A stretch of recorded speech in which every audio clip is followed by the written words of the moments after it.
Les premières expulsions vers la Turquie se sont déroulées dans le calme au petit matin dans le port de Mytilène.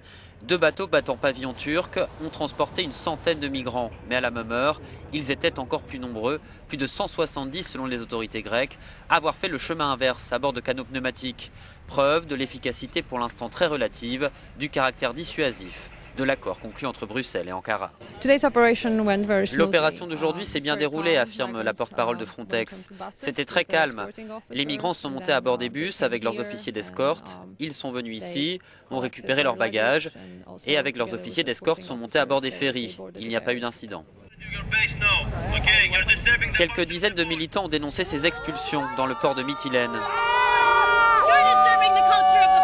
Ils dénoncent un accord sale pour l'argent et se demandent notamment si la Turquie offre les garanties nécessaires pour garantir les droits des réfugiés. Ce n'est pas un accord du tout, ce n'est pas une solution, dit l'une d'entre eux.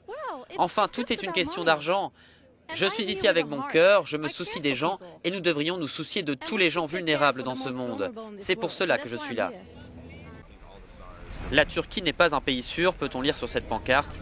Amnesty International a récemment dénoncé Ankara de renvoyer les réfugiés syriens dans leur pays. Les premières déportations de migrants sont très importantes du côté grec. Athènes veut montrer à la communauté internationale qu'elle applique l'accord avec la Turquie.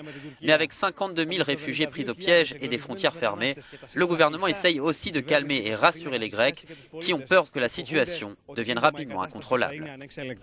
Από τη Λέσβο για το Euronews, Απόστολος Στάικος.